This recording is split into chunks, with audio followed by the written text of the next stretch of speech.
Halo teman-teman, bantu channel ini untuk berkembang ya. Klik tombol subscribe dan jangan lupa untuk like and share video ini. Terima kasih dan selamat mendengarkan.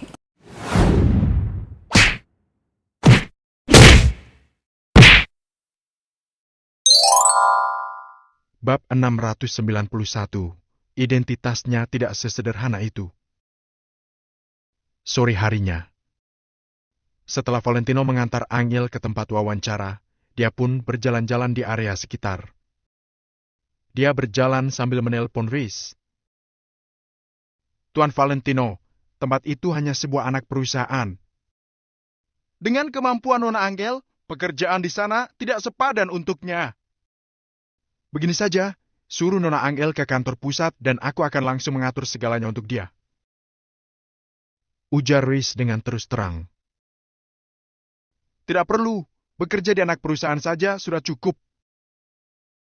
Jawab Valentino sambil tersenyum. Baiklah, aku akan menelpon ke sana dan langsung memberikan posisi manajer umum cabang kepada Nona Angel. Jawab Riz sambil melambaikan tangannya. Valentino mengangguk pelan dan berkata, Tuan Eri, kamu tidak perlu melakukan hal itu. Dia ingin mendaftar dengan kemampuannya sendiri. Kalau dia tahu aku membantunya, dia akan merasa tidak nyaman dan menganggap dirinya diterima karena mengenal orang dalam. Riz menghela napas. Ada begitu banyak orang yang ingin masuk dengan bantuan orang dalam, tapi tidak bisa. Namun, Angel yang memiliki kesempatan ini justru tidak mau. Angel benar-benar wanita spesial yang bahkan dipandang tinggi oleh Valentino. Kalau begitu, aku harus melakukan apa, Tuan Valentino? Tanya Riz. Sesuai dengan proses perekrutan biasa saja. Setelah dia diterima, suruh Kak Deska menyapa dan berteman dengannya. Seperti yang kamu tahu, sekarang kami berdua tidak boleh menarik perhatian orang. Bisik Valentino. Tenang saja, Tuan Valentino, semuanya akan dilaksanakan dengan baik. Riz mengiyakan tanpa keraguan sedikit pun. Oh ya, Tuan Valentino. Karena kamu sudah tinggal di sini, aku sudah meminta orang untuk memesan mobil untukmu. Aku tidak tahu apa yang kamu sukai, jadi aku memesan mobil Porsche. Perjalananmu jadi akan lebih mudah. Kata Riz lagi. Tuan Riz, kamu tidak perlu repot-repot. Uang yang kamu letakkan di dalam kotak pun belum aku pakai. Sudah. Valentino hendak menolak. Tuan Valentino! Riz berteriak kecil dan berkata, Jika Tuan Valentino begini lagi, aku akan merasa tidak senang. Aku sudah berkata bahwa sekarang aku sedang melakukan investasi, bukan sekadar membantu Tuan Valentino secara cuma-cuma. Aku ini pebisnis yang mengejar keuntungan.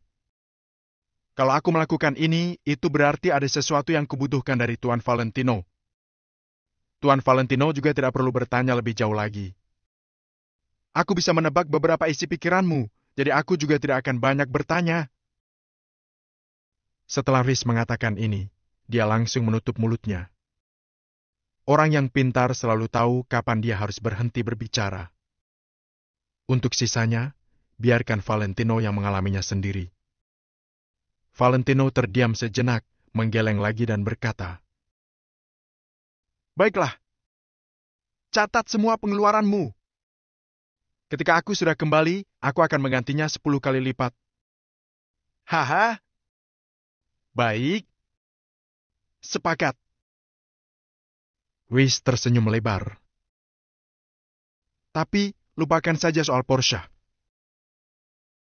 Ujar Valentino sambil mengusap hidungnya. Riz mengangguk dan berkata, Aku paham maksud Tuan Valentino. Aku tidak memikirkannya dengan matang sebelumnya. 2 hari lagi, aku akan mempersiapkan sebuah mobil biasa untukmu. Setelah Valentino mematikan telepon, dia kembali ke tempat Angel melamar kerja dan menunggu. Seharusnya sekarang Angel sudah selesai melamar kerja. Di dalam perusahaan Rice Real Estate. Pakaian formal Angel memperlihatkan lekuk tubuhnya dengan indah. Dia keluar dari kantor manajer dengan wajah yang percaya diri sambil memegang CV-nya. Dia percaya diri dengan lamaran kerja hari ini. Dia lulus dari universitas ternama dan punya pengalaman bekerja di grup Kusuma selama 3 tahun. Tentu saja dia percaya diri. Di dalam kantor, terdapat seorang pemuda yang duduk di belakang kantor. Dia bertepuk tangan saat melihat sosok sempurna Angel. Semua orang menyukai keindahan. Gadis secantik Angel pasti akan menarik perhatian kemanapun dia pergi. Tentu saja pemuda ini juga ikut terbuai akan kecantikannya. Hebat, sungguh hebat. Sudah cantik, hebat pula. Aku menemukan harta karun. Pemuda itu menghela napas. Jika Angel tidak secantik itu, sebagai manajer umum anak perusahaan, dia tidak akan mewawancarai Angel secara langsung. Saat dia sedang menghela napas, ponsel di sampingnya tiba-tiba berbunyi. Saat pemuda itu melihat tulisan pada layarnya, dia buru-buru menerima panggilan tersebut. Deska, orang ini adalah pengawal dan sopir pendamping bos besar. Ada seorang gadis bernama Amel yang melamar pekerjaan, kan? Saat panggilannya terhubung, suara Deska langsung terdengar. Benar, Kak Deska? Ada apa? Apa kakak mengenalnya? Hati pemuda itu berdebar. Jika Amel dan Deska saling mengenal, maka dia harus berperilaku baik. Amel adalah nama yang tertera di KTP Angel sekarang. Tidak akrab, ada teman yang berpesan dan meminta bantuan untuk mengawasinya. Kamu jangan berbicara sembarangan, ya?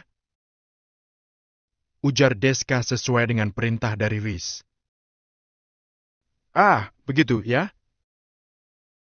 Pemuda itu langsung lega. Jangan sampai ketahuan Amel. Temanku itu identitasnya tidak sederhana, bukan orang yang bisa kamu provokasi.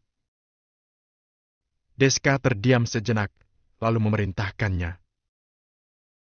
Tenang saja, Kak Deska. Aku jamin tidak akan terjadi apa-apa. Jawab pemuda itu sambil terkekeh. Dia justru diam-diam tidak menganggap perkataan Deska. Identitasnya tidak sederhana. Kalau identitasnya tidak sederhana, untuk apa bekerja di sini? Bukankah dia bisa bekerja di perusahaan keluarga sendiri? Jika hubungannya dengan Deska memang akrab, kenapa Amel tidak langsung bekerja di kantor pusat saja? Jadi, pemuda ini benar-benar menganggap perkataan Deska sebagai angin lalu. Saat Angel berjalan keluar, Valentino langsung menyambutnya. Bagaimana? Tanya Valentino sambil tersenyum. Tentu saja tidak ada masalah apapun.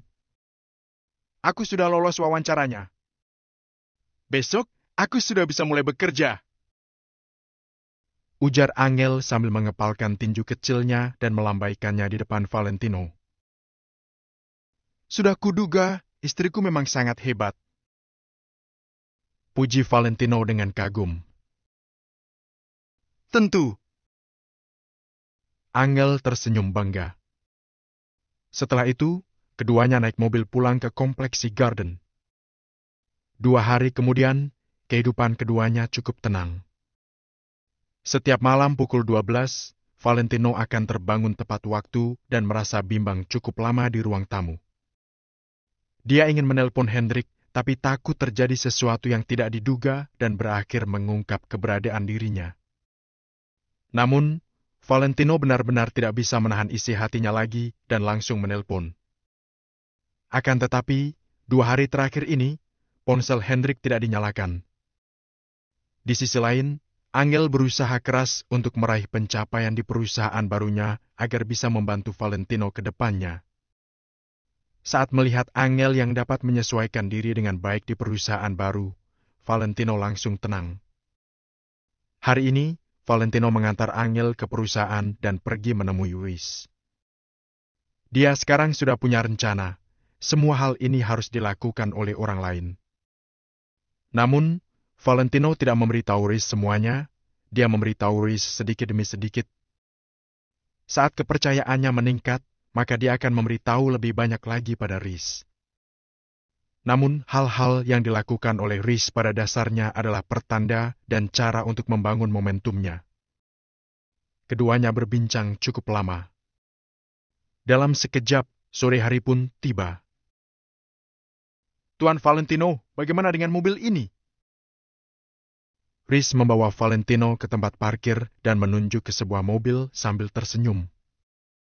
Valentino menoleh ke mobil Centena putih yang terlihat sederhana di depan matanya. Sangat sederhana, begitu sederhana hingga tidak akan menarik perhatian siapapun. Mata Valentino berbinar, mobil ini benar-benar sesuai dengan yang ada di bayangannya. Sederhana, murah dan tidak menarik perhatian. Namun, Valentino melihatnya lagi dan tersenyum sambil berkata, "Terima kasih atas bantuanmu, Tuan Eri." Rhys terbahak dan melambaikan tangannya sambil berkata, "Ini hanya mobil Centena, harganya sekadar 200 jutaan saja." Namun, Valentino justru menggeleng pelan dan berkata sambil tersenyum, "Ongkos modifikasinya pasti lebih dari 9 digit, kan?" Bab 692, tidak ada orang yang bisa dimintai tolong. Begitu mendengar ini, Rhys sedikit terkejut. Setelah itu dia tersenyum dengan canggung. "Pengetahuan Tuan Valentino benar-benar sangat luas." Rhys tidak bisa menahan diri untuk tidak berseru. Kalau dilihat dari bodi luarnya, Centena berwarna putih ini sama dengan Centena lain pada umumnya. Bahkan orang yang sangat paham dengan kendaraan pun, kalau tidak duduk sendiri di dalam mobil tersebut, tidak akan bisa langsung menyadari hal tersebut. Sedangkan Valentino, dia hanya melihat mobil tersebut dari kejauhan, tapi langsung bisa mengetahui bahwa mobil itu adalah mobil yang sudah dimodifikasi. Bahkan, Valentino juga mengetahui bahwa biaya yang dikeluarkan untuk memodifikasi interior mobil tersebut mencapai ratusan juta. "Tuan Valentino, silakan naik dan coba mobil ini, untuk melihat apa kamu menyukainya atau tidak," ucap Rhys sambil tersenyum. Tanpa merasa sungkan, Valentino mengambil kunci mobil tersebut dan langsung menaikinya. Mobil baru biasanya mempunyai bau yang khas, tapi mobil ini tidak berbau. Valentino mengulurkan tangannya untuk menyentuh jok mobil tersebut. Semua joknya berbahan kulit, terasa sangat nyaman saat diduduki. Pada kursi pengemudi, segala sesuatunya tersedia di sana. Hal ini membuat orang yang mendudukinya merasa sangat nyaman. Kalau dilihat dari luar, mobil ini terlihat seperti VW Centena tua yang harganya hanya sekitar puluhan juta. Namun, begitu duduk di dalamnya, baru bisa diketahui betapa mewahnya mobil tersebut sebenarnya. Saat menyentuh segala sesuatu yang terdapat di bagian dalam mobil, segalanya terasa sangat nyaman.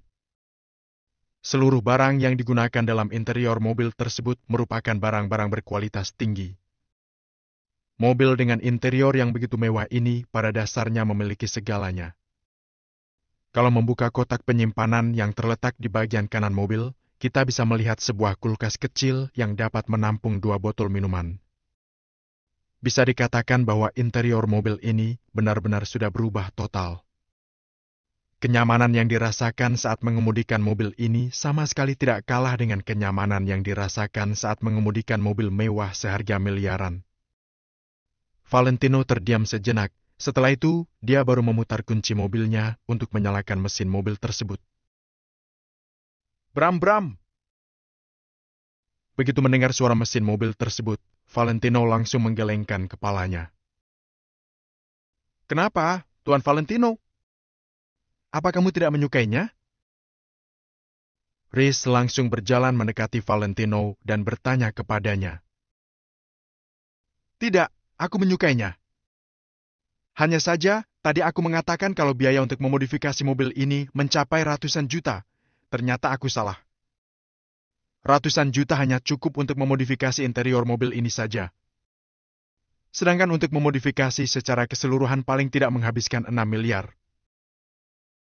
Ucap Valentino dengan santai.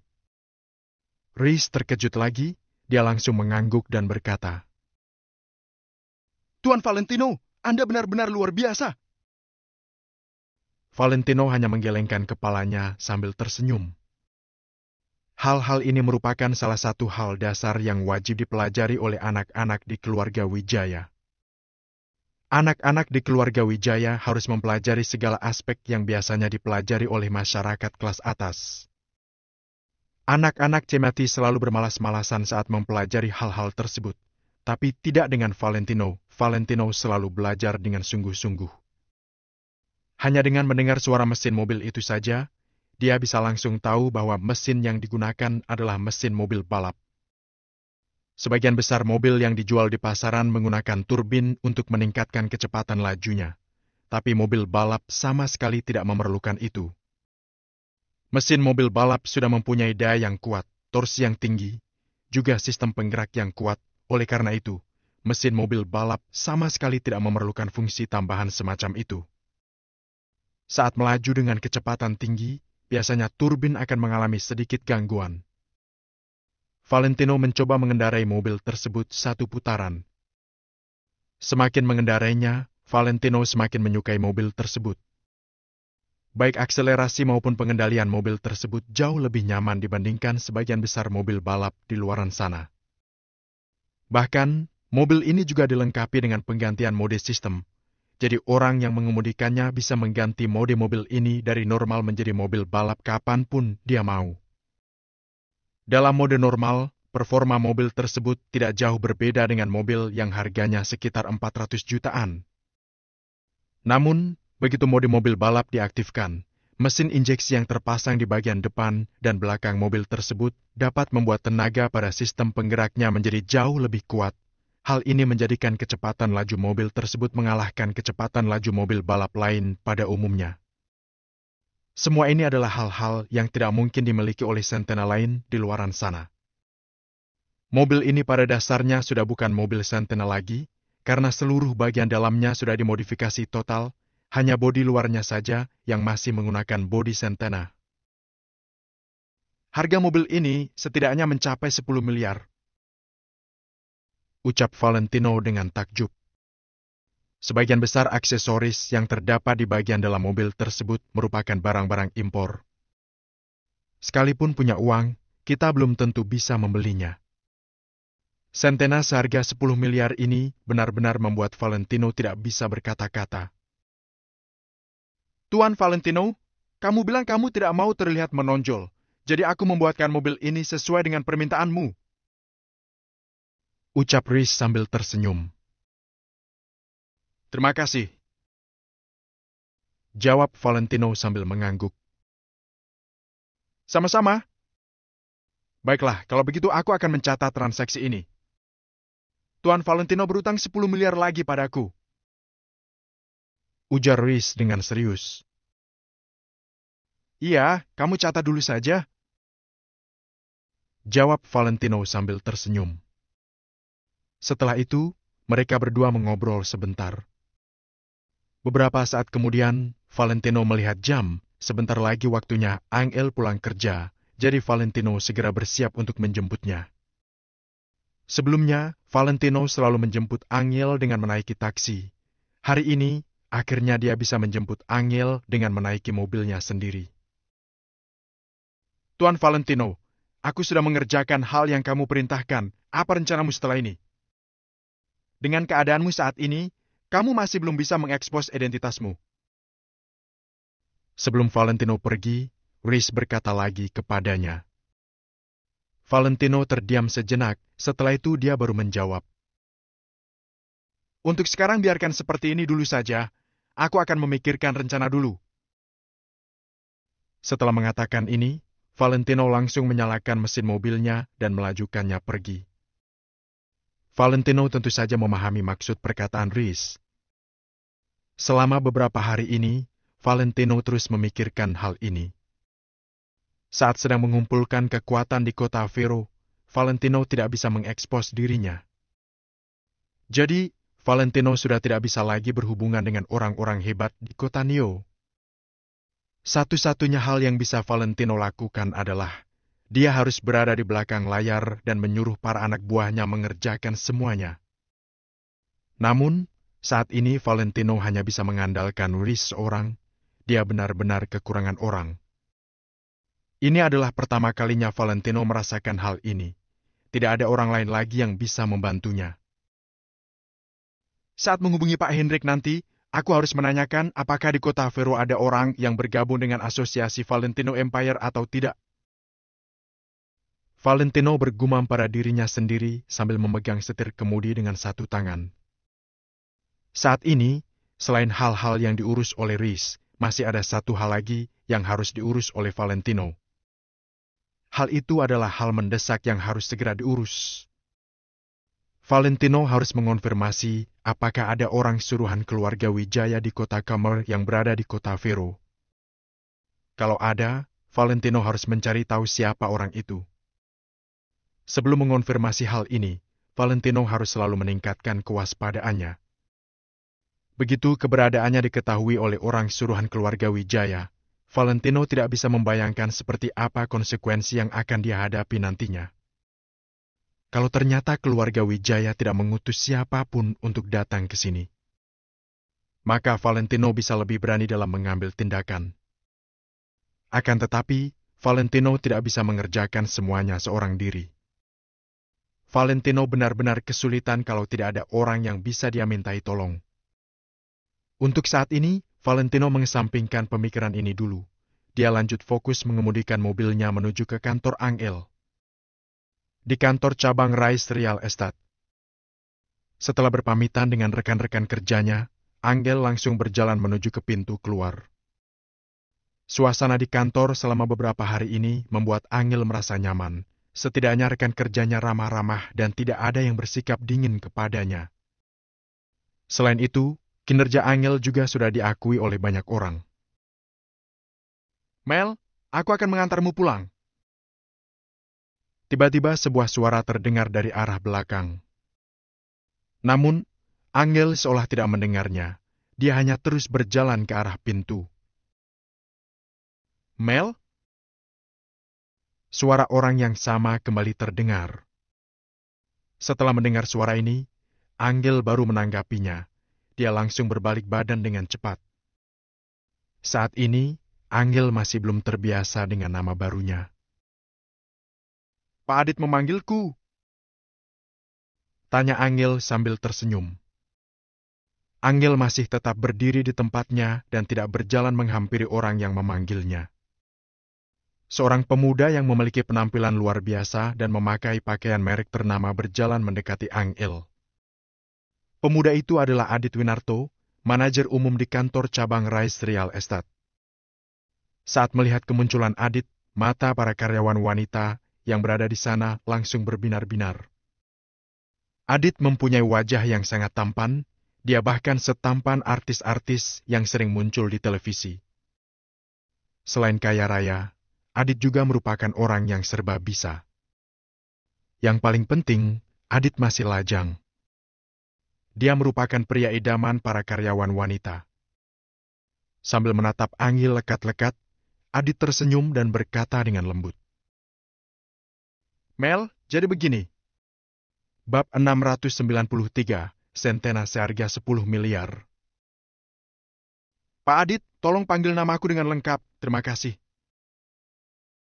Ucap Angel sambil tersenyum, tapi nada bicaranya sangat serius. Adit sedikit terkejut, setelah itu dia langsung berkata lagi sambil tersenyum. Baiklah, Amel, aku lihat kamu pulang sendirian ya. Bagaimana kalau aku antar saja? Angel sedikit terkejut. Apa Adit tidak tahu kalau Angel setiap hari diantar jemput oleh Valentino? Namun, Angel juga tidak menjelaskan hal ini kepada Adit, dia hanya menjawab. Tidak usah, Pak Adit. Terima kasih untuk tawarannya. Setelah mengatakan ini, Angel langsung berjalan keluar. Aduh. Amel, tunggu sebentar. Memangnya rumahmu di mana? Siapa tahu rumah kita searah. Saat melihat Angel langsung berbalik badan dan melanjutkan langkahnya, ada sorot tidak senang yang melintas di mata Adit. Adit langsung bergegas mengejar Angel. Tidak usah, Pak Adit. Lagi pula aku tidak pulang sendiri, ada seseorang yang menjemputku. Jawab Angel dengan sopan. Aku baru ingat, sepertinya aku pernah melihat kamu dijemput oleh seseorang. Dia naik taksi, kan? Lebih baik aku antar saja, ya? Adit sedikit memaksa Angel, dia langsung mengeluarkan kunci mobilnya dan menekan salah satu tombol yang ada di sana. Di kejauhan, lampu depan mobil BMW tipe X6 berkedip beberapa kali dan juga mengeluarkan suara klek yang menandakan bahwa pintu mobil tersebut sudah tidak terkunci. Adit menatap Angel dengan percaya diri. Orang-orang bilang bahwa para wanita akan lebih memilih untuk naik BMW dalam keadaan sedih daripada harus naik sepeda dalam keadaan bahagia. Mobil Adit adalah BMW X6, jauh lebih menggiurkan dibanding naik taksi, bukan?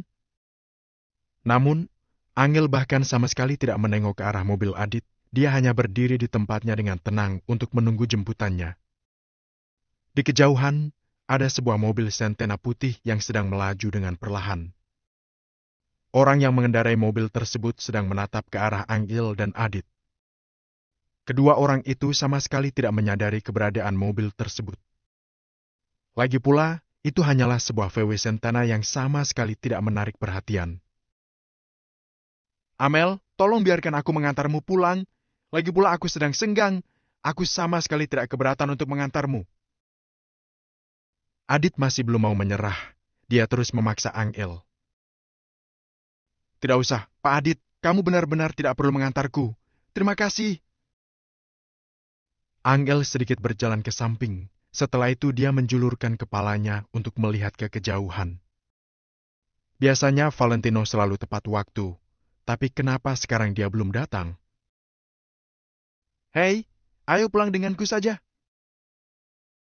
Adit tahu, mengejar wanita seperti Angel ini pasti tidak mudah. Oleh karena itu, sambil terus membujuk Angel, Adit melangkah maju dan hendak menarik tangan Angel.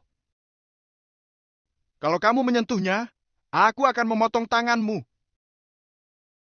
Tepat pada saat ini, tiba-tiba terdengar suara seseorang yang begitu dingin. Angel dan Adit sama-sama terkejut. Mereka berdua langsung menengok ke arah sumber suara secara bersamaan. Pemandangan yang mereka lihat adalah Valentino yang sedang membuka pintu VW Sentena putih itu, lalu keluar dari sana dan berjalan menghampiri mereka berdua. Adit tentu saja tidak takut dengan Valentino, tapi dia tetap menarik kembali tangannya yang hendak menyentuh tangan Angel. Leno! Ekspresi wajah Angel terlihat sangat bahagia. Dia refleks hendak meneriakkan nama Tino, tapi untungnya dia menyadari hal ini dan langsung mengubahnya. Adit menatap ke arah Valentino sambil mengerutkan keningnya. Tentu saja Adit sudah pernah bertemu dengan Valentino sebelumnya, tapi Adit bersikap seolah-olah hal itu tidak pernah terjadi. Ketika melihat bahwa Valentino datang ke sini dengan mengendarai mobil sendiri, Adit sedikit terkejut. Namun, begitu tahu bahwa mobil Valentino hanyalah sebuah VW Sentena, ada sorot menghina yang melintas di mata Adit. Mobil Adit adalah BMW X6. VW Sentena yang harganya hanya sekitar beberapa ratus juta itu tentu saja tidak menarik perhatian Adit. Leno, perkenalkan. Ini adalah Adit Winarto, manajer umum di kantor kami. Ucap Angel sambil tersenyum. Setelah itu, Angel melangkah maju dan merangkul lengan Valentino. Begitu melihat Angel merangkul lengan Valentino, Adit merasa sedikit cemburu. Adit Winarto? Saat mendengar nama ini, Valentino langsung menatap ke arah Adit dengan heran. Nama ini cukup menarik.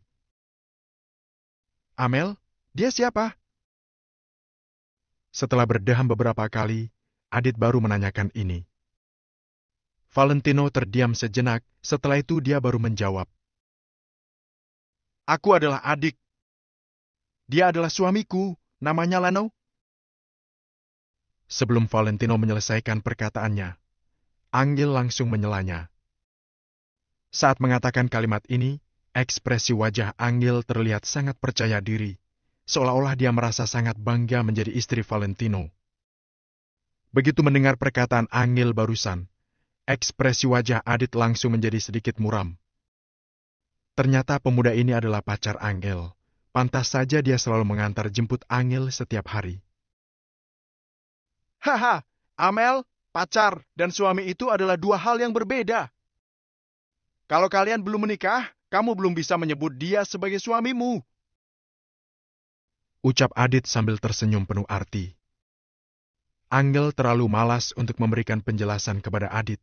Jadi setelah berpamitan dengan Adit, Angel langsung berbalik badan dan hendak berjalan ke mobil Valentino. Amel, kamu masuk ke mobil dulu saja.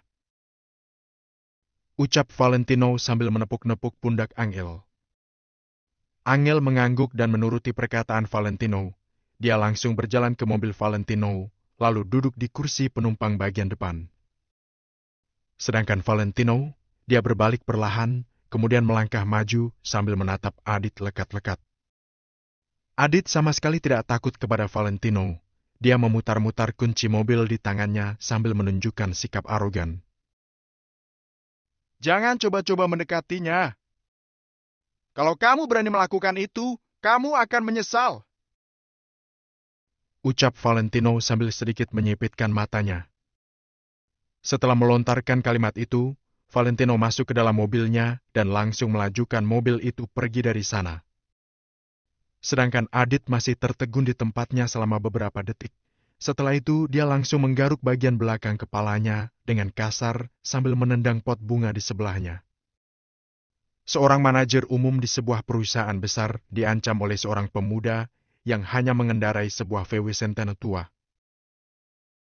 Baru punya VW Centena tua seperti itu saja sudah sombong. Tadinya aku tidak berniat untuk melakukan apa-apa, tapi karena kamu mengancamku, kalau aku benar-benar tidak melakukan apa-apa, kamu pasti akan berpikir kalau aku takut dengan ancamanmu itu. Adit bergumam pada dirinya sendiri sambil menyeringai. Setelah itu dia langsung melajukan BMW-nya pergi dari sana. Di dalam mobil. Tino, aku tidak punya hubungan apa-apa dengan pria itu. Terlepas dari apakah Angel perlu menjelaskan hal ini atau tidak, Angel merasa bahwa dirinya tetap harus menjelaskannya. Valentino menjawab sambil tersenyum. Iya, aku tahu. Semua pria di dunia ini pasti menyukai wanita cantik. Siapa suruh aku punya istri yang secantik ini? Angel memutar bola matanya, kemudian bertanya. Semua orang mengatakan kalau pria adalah makhluk yang mempunyai hawa nafsu yang begitu tinggi. Saat melihat wanita cantik, mereka langsung tidak bisa mengendalikan hawa nafsu mereka. Apa itu benar? Valentino langsung menjawab pertanyaan Angel tanpa berpikir. Iya, aku rasa begitu. Namun, setelah mengatakan ini, Valentino tiba-tiba merasa ada yang aneh. Dia langsung menengok ke arah Angel. Saat ini, Angel sedang memelototi dirinya dengan marah. Kenapa? Valentino sedikit bingung. Berarti kalau kamu melihat wanita cantik, kamu juga tidak bisa mengendalikan hawa nafsumu? Angel masih memelototi Valentino. Valentino langsung terdiam. Beberapa saat kemudian, dia baru menjawab sambil menggosok ujung hidungnya dengan canggung. Tidak. Padahal jelas-jelas iya. Angel memutar bola matanya, lalu bertanya lagi. Kamu dapat mobil ini dari mana? Joknya terasa sangat nyaman. Bahkan jauh lebih nyaman dibanding Rolls-Royce kita. Apa mobil keluaran Volkswagen kualitasnya sudah sebagus ini? Tanya Angel dengan bingung setelah menyentuh jok kulit yang dia duduki dan meraba pintu di sampingnya. Valentino menyalakan musik di mobilnya. Dia memilih sebuah lagu dengan tempo lambat yang sangat menenangkan. Apa Angel akan percaya kalau harga VW Centena ini adalah miliaran? Aku beritahu, ya, VW Centena ini bukan VW Centena biasa. Valentino berniat untuk menjelaskan hal ini kepada Angel. Bukan VW Centena biasa. Memang apa bedanya? Tanya Angel dengan penasaran. Valentino melihat keluar jendela, kemudian menunjuk ke arah sebuah BMW yang terparkir di pinggir jalan. Harga VW Centena ini sama dengan harga 5-6 buah BMW itu. Hah? Kamu serius? Tanya Angel dengan tidak percaya. Saat hendak menjawab pertanyaan Angel, Valentino tiba-tiba melihat sesuatu. Hal ini membuat Valentino langsung menghentikan mobilnya tanpa sadar. Karena Valentino mengerem mendadak, tubuh Angel sedikit terdorong ke depan. Setelah membetulkan posisi duduknya, Angel langsung bertanya, "Ada apa?" Namun, Valentino tidak menjawab pertanyaan Angel. Saat ini, Valentino sedang melihat keluar jendela dengan mata yang terbuka lebar. Valentino melihat sesuatu. Di tengah kegelapan, dia melihat sebuah tempat yang berada di ujung jalan. Tempat itu adalah sebuah pusat kebugaran. Pusat kebugaran bukanlah sesuatu yang mengherankan, tapi nama pusat kebugaran itu adalah Pusat Kebugaran Staple Lawn. Staple Lawn. Tiba-tiba, ada berbagai ingatan yang melintas di benak Valentino. Setelah itu, wajah Danu dan wujud pusat kebugaran Mapledon di kota Neo tergambar jelas di benak Valentino. Setelah terdiam selama beberapa detik, Valentino tiba-tiba membuka pintu mobilnya dan berjalan turun. "Tino, kamu mau kemana?" Tanya Angel dengan cepat. "Aku mau pergi sebentar untuk membeli sesuatu. Kamu tunggu di mobil saja." Valentino memandangi pusat kebugaran itu lekat-lekat, jantungnya berdegup kencang. Dia tidak bisa menahan diri untuk tidak mempercepat langkahnya. Bab 694, Rasa Familiar. Dengan langkah kaki terburu-buru, Valentino pun tiba di depan pusat kebugaran Staple Lawn. Ketika melihat tulisan itu, Valentino pun tidak bisa menenangkan dirinya. Walaupun semua ini hanyalah sebuah kebetulan, dia juga ingin menyelidikinya sampai tuntas. "Halo kakak ganteng, selamat datang di pusat kebugaran Staple Lawn."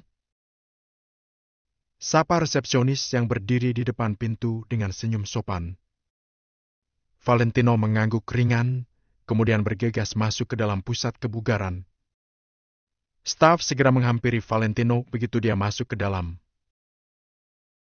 "Kakak ganteng, ini pertama kalinya kamu datang ke pusat kebugaran kami, kan?" "Pusat kebugaran ini baru saja dibuka. Kami ada diskon untuk pendaftaran anggota tahunan ataupun per 1 kali." "Baru dibuka?" Valentino sedikit terkejut mendengar perkataan staf itu. "Benar, Tuan. Pusat kebugaran ini baru buka 2 bulan. Kata staf itu sambil tersenyum. Valentino mengangguk dan melihat ke dalam gimnasium. Baik gaya dekorasi maupun penempatan alat-alat olahraga, semuanya kelihatan sangat familiar. Tiba-tiba, Valentino merasa kalau dirinya seolah sedang kembali ke pusat kebugaran Mapledon yang berada di kota Neo. Kemudian, Valentino pun tertawa. Bukankah semua peralatan gimnasium itu memang mirip? Mungkin dirinya sudah berpikir terlalu banyak. Melihat Valentino yang tadinya terlihat serius tiba-tiba menggeleng dan tertawa sendiri, staf itu mengira apa mungkin dia sudah bertemu dengan orang idiot. "Apa bos kalian ada di tempat?" Valentino mengangkat kepalanya dan langsung bertanya. "Tuan, kalau kamu ingin mendaftar, kamu bisa mendaftar di resepsionis." Staf itu menjawab dengan nada ringan. Setelah melihat sosok Valentino, staf yang tadinya memanggilnya dengan panggilan kakak ganteng pun sudah mengubah panggilannya menjadi Tuan. "Aku ada sedikit keperluan dengan bos kalian. Bisakah kamu memperkenalkan bos kalian kepadaku?" Nada bicara Valentino terdengar sedikit mendesak. Nama pusat kebugaran Staple Lawn dan pusat kebugaran Mapledon memang memiliki perbedaan yang sangat besar. Namun, Valentino tetap tidak bisa berhenti berpikir, bagaimana kalau tempat ini dibuka oleh Danu? Hendrik berkata bahwa semua anggota asosiasi Valentino Empire sudah tersebar di berbagai tempat. Sulit untuk menjamin jika Danu tidak akan datang ke sini untuk mengembangkan usahanya. Maaf Tuan, bos kami sedang tidak ada di tempat. Staf itu mengerutkan alisnya. Nada bicaranya sudah terdengar sedikit tidak sabar.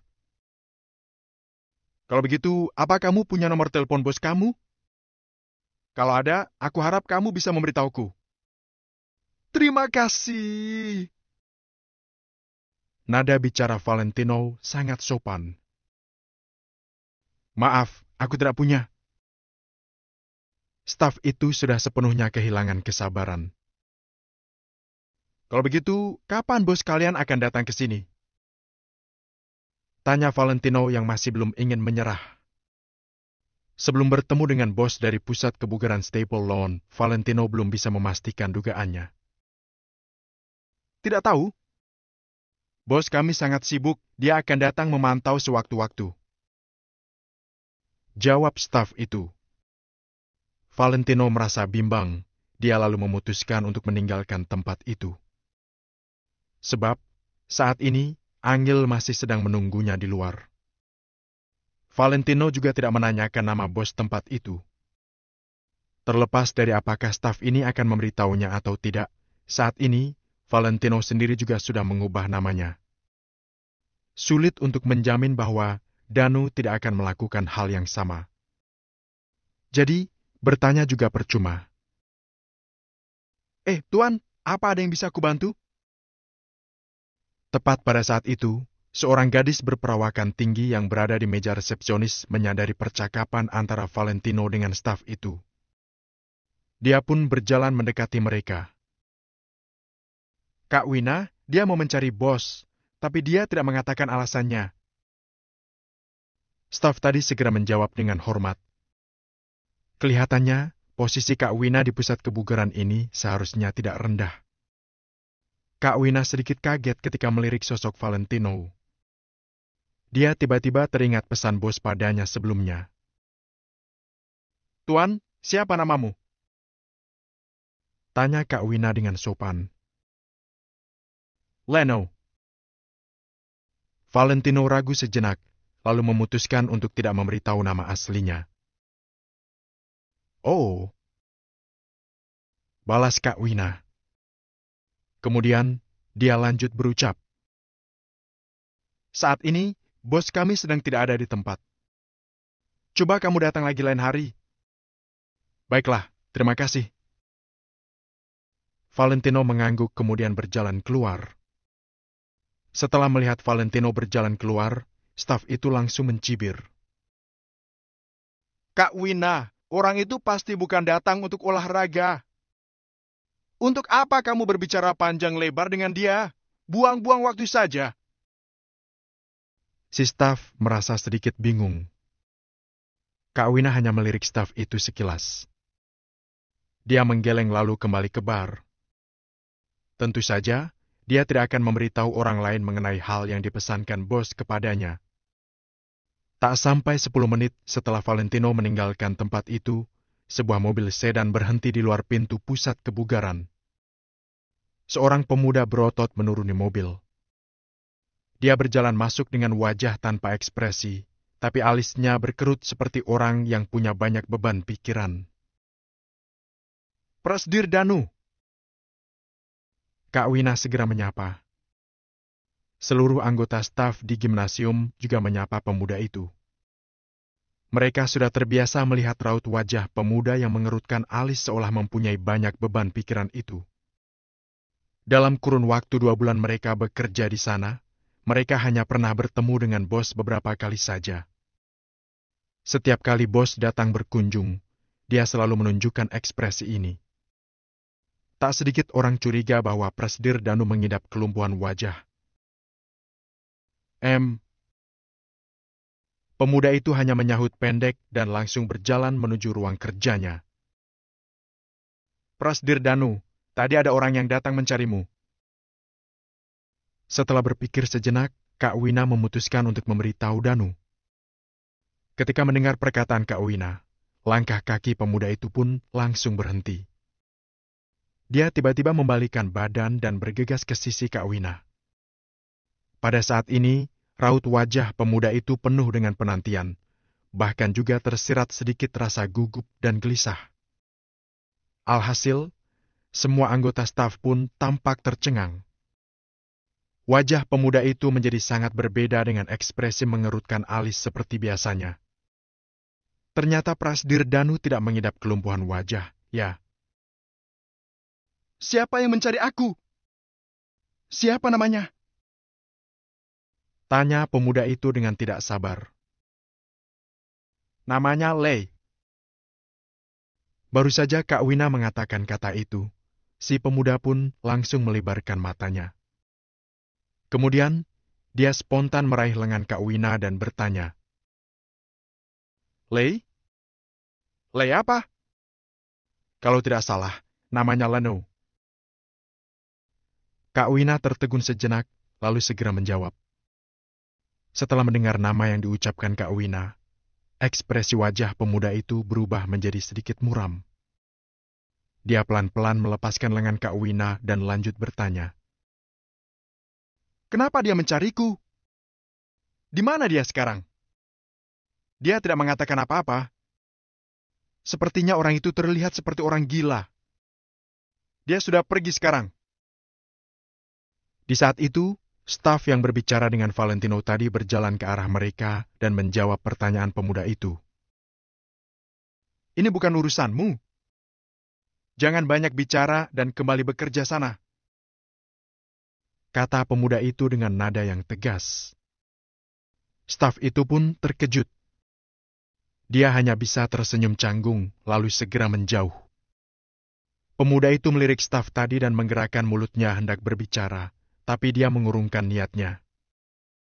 Kemudian, dia menoleh menatap Kak Wina dan berkata, Kalau ada orang yang mencariku lagi, kamu langsung telepon aku saja. Baik. Kak Wina segera menyahut dan mengangguk. Pemuda itu berdiri di tempat sejenak. Ekspresi wajahnya pun kembali ke bentuk semula, kembali mengerutkan alisnya. Dia kemudian berjalan menuju ruang kerjanya. Kak Valentino, aku harap orang itu adalah kamu. Pemuda itu menghela napas panjang. Akhirnya, Valentino dan Angel kembali ke rumah mereka. Angel juga menyadari keanehan Valentino. Setelah Valentino kembali dari turun di pertengahan jalan tadi, dia pun berubah menjadi banyak beban pikiran. Tino, apa kamu masih cemburu karena kejadian sebelumnya? Setelah berpikir sebentar, Angel mengulurkan tangannya untuk merangkul lengan Valentino. Valentino tersadar dari lamunannya. Dia tersenyum dan menjawab. Tidak, tenang saja. Lain kali, kalau dia berani mengganggumu lagi, kamu beritahu aku saja. Aku pasti akan langsung mengusirnya. Bab 695, Musuh yang tak terelakkan. Angel tertawa terbahak-bahak dan berkata, Apakah kamu pikir di sini adalah kota Neo? Di mana satu kalimatmu mampu memecat manajer umum di perusahaan orang lain? Dimanapun aku berada, aku bisa membereskannya dengan satu kalimat. CEO mereka adalah temanku. Valentino berkata dengan bangga. Sudah, aku mempercayaimu. Lain kali, kalau dia masih menggangguku, aku akan memberitahumu. Angel menjawab sambil tersenyum. Valentino menganggukkan kepala tanpa berkata apa-apa. Dia sedang memikirkan hal lain.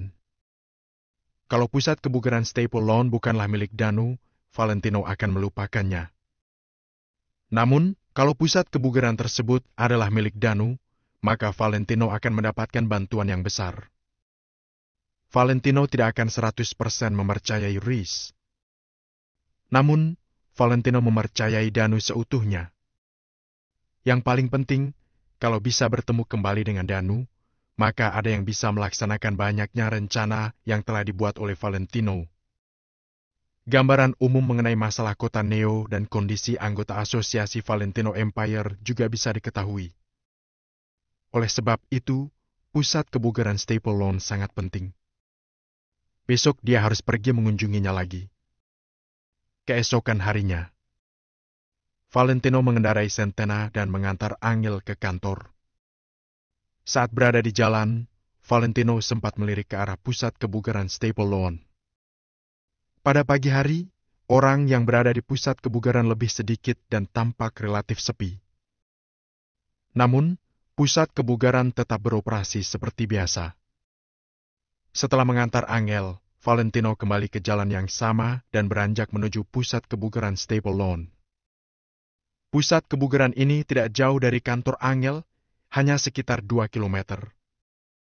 Setelah Valentino beranjak masuk ke dalam pusat kebugaran, staf yang kemarin melihat Valentino.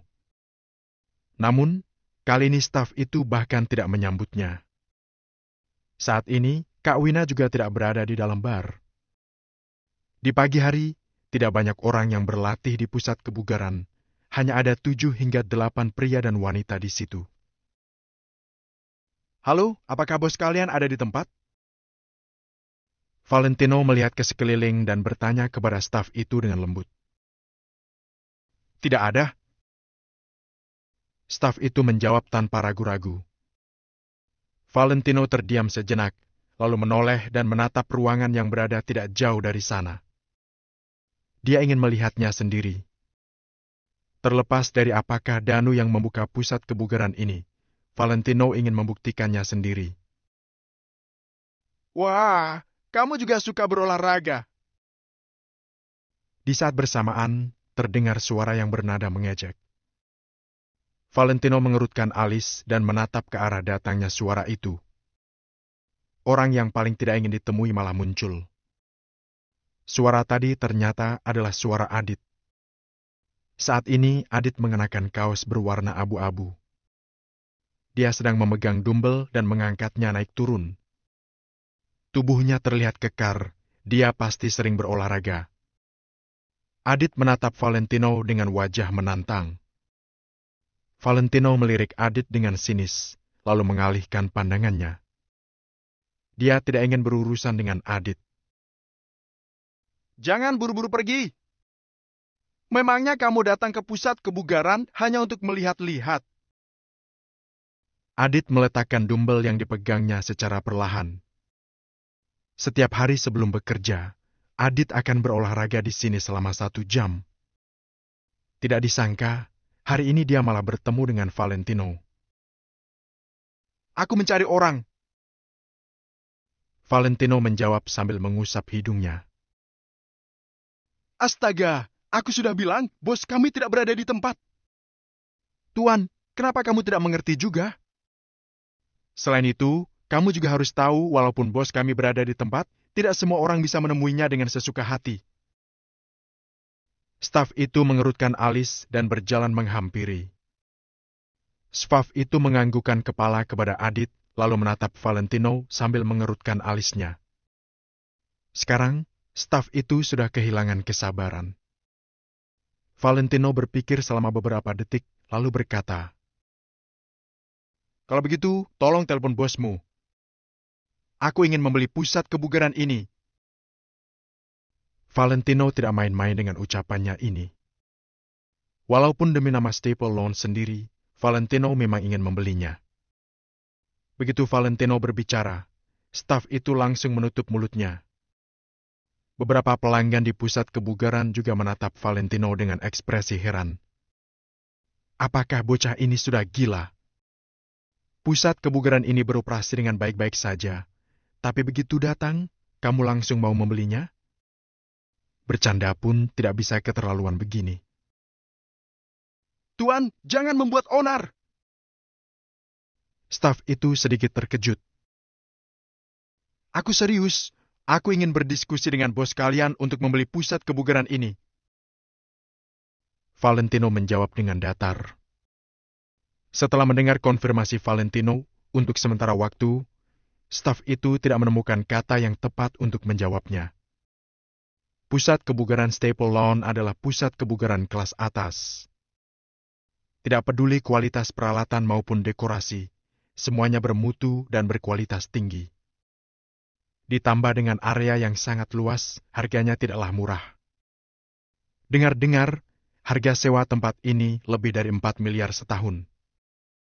Tanpa mengeluarkan 8 hingga 10 miliar, tempat ini tidak akan bisa didapatkan.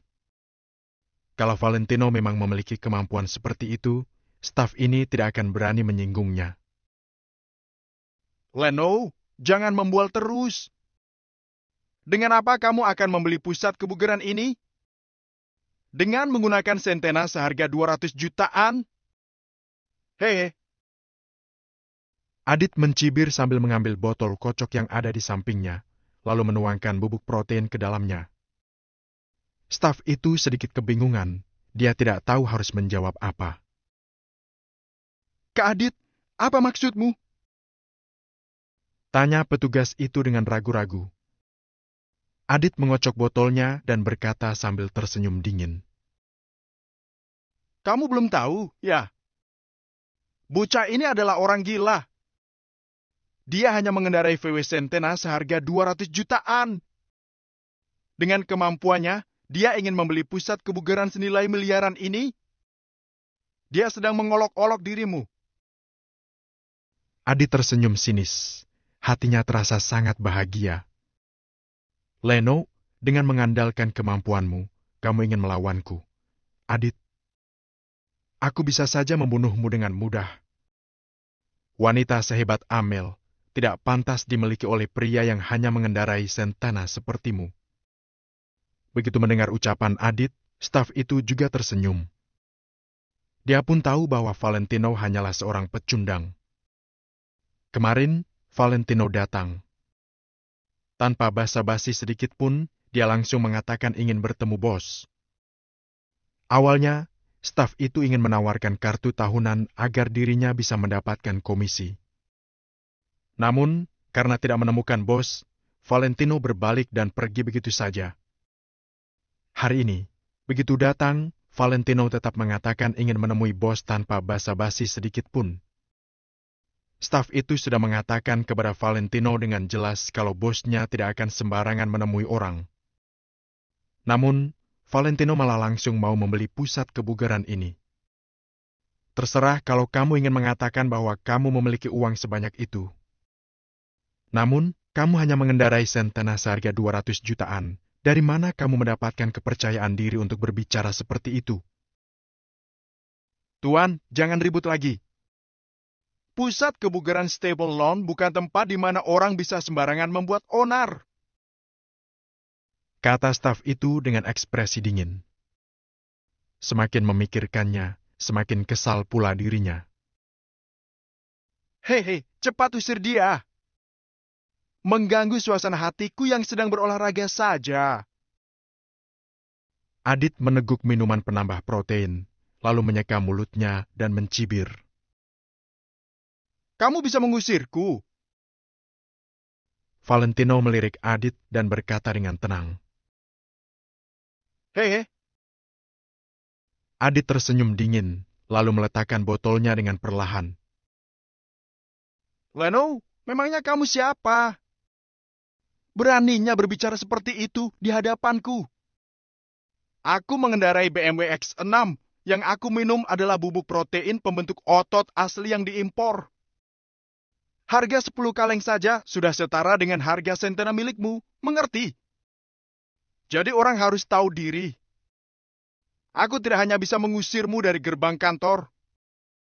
Di pusat kebugaran milik orang lain, kalau aku menyuruhmu pergi, maka kamu harus pergi. Tadi malam Adit sudah menahan amarahnya.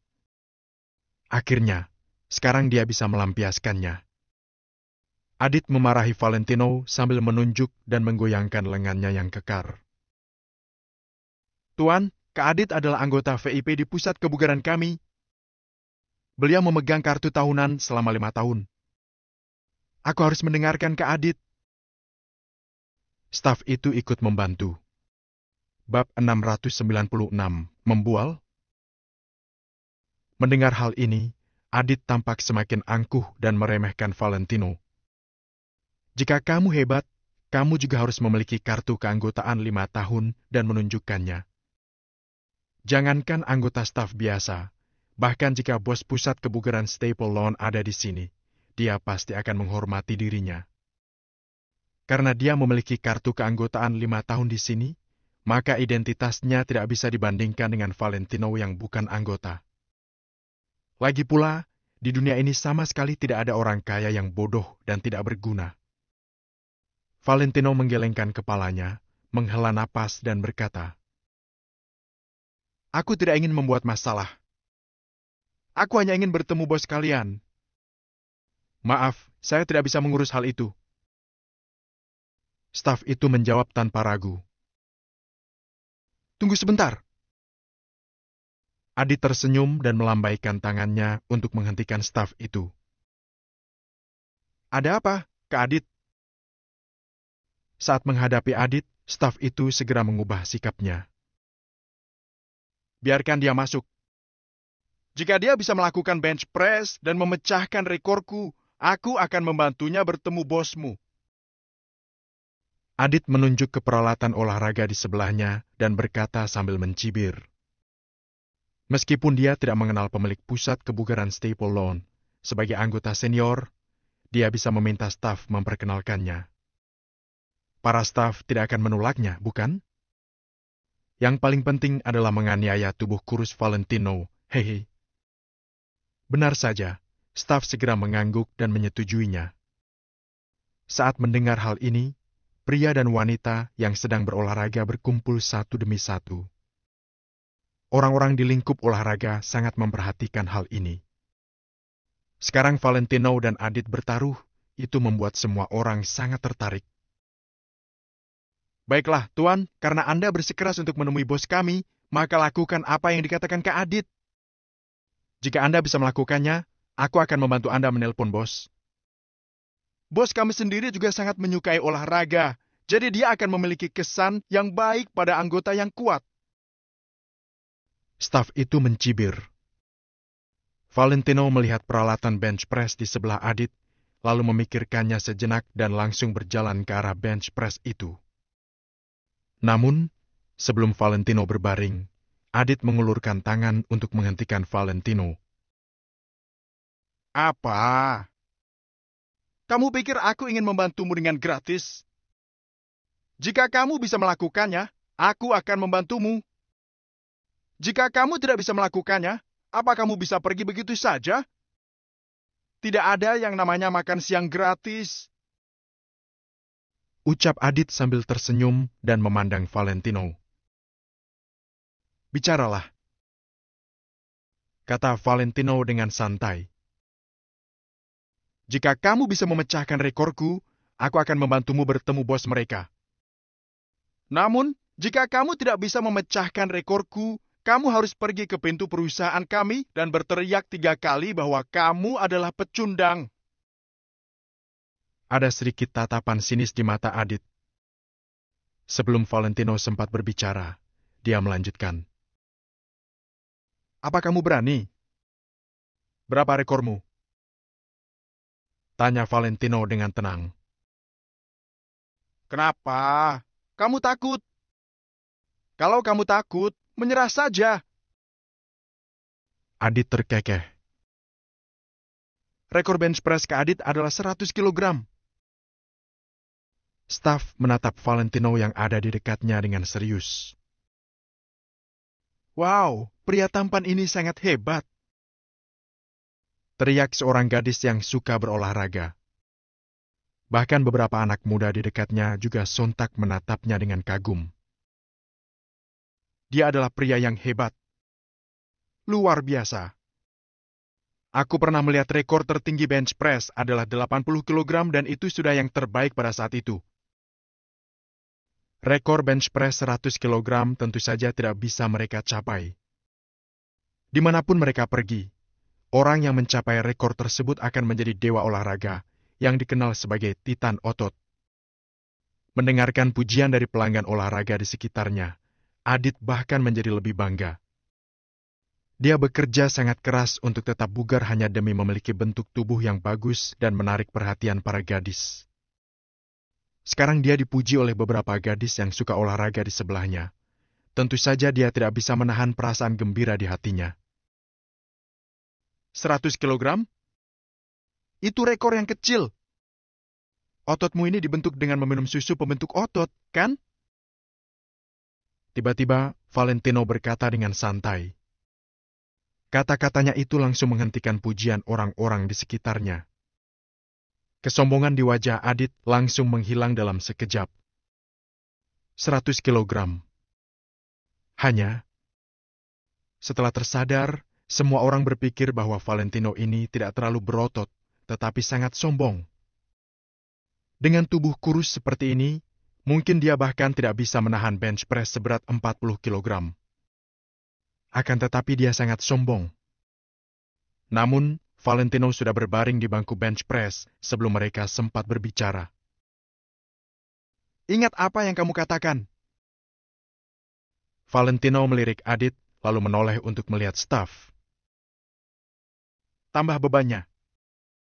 Tambah? Tambah berapa? Staff sedikit bingung. Tepat di atas rekor tertingginya, 2 kali lipat. Kata Valentino dengan enteng. Apa? Sial! Dia sedang membual. Cari mati dia.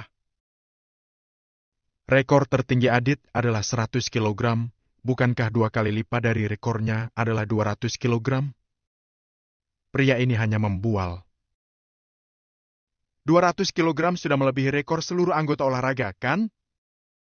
Aku telah berada di sini selama 5 atau 6 tahun. Aku belum pernah melihat orang di sini yang bisa mencapai 200 kilogram. Apa itu masih perlu dikatakan? 200 kilogram adalah rekor atlet profesional. Bahkan di antara atlet profesional, 200 kilogram adalah level yang sangat tinggi. Ini menurut data resmi. Saat ini, Valentino menarik banyak keraguan dari semua orang. Leno, apa kamu sedang pura-pura? Kamu pikir kamu bisa melakukannya dengan mengandalkan tubuhmu yang tidak berguna ini? Adit bereaksi dan langsung menunjuk Valentino. Jangan banyak bicara. Sebaiknya rekormu tidak lebih kecil dari pecundang ini, atau kamu akan mempermalukan dirimu sendiri. Kata-kata Valentino membuat Adit sontak terdiam. Staff terdiam sejenak, lalu berkata, Tuan, ini bukan lelucon. Tubuh Anda. Lagi pula, ini adalah tempat mereka. Jika Valentino gagal mengangkat beban dan melukai tubuhnya sendiri, tempat ini juga harus bertanggung jawab. Pada saat itu, sebagai anggota staf, dia pasti juga akan dimintai pertanggungjawaban. Tambah bebannya. Hal ini tidak ada hubungannya dengan kalian. Valentino sedikit mengernyit. Baiklah. Aku yang akan menambahkannya untukmu.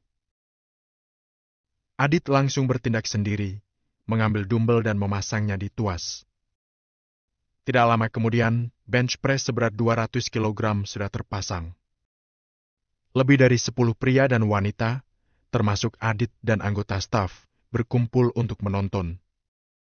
Namun, mereka tetap menjaga jarak.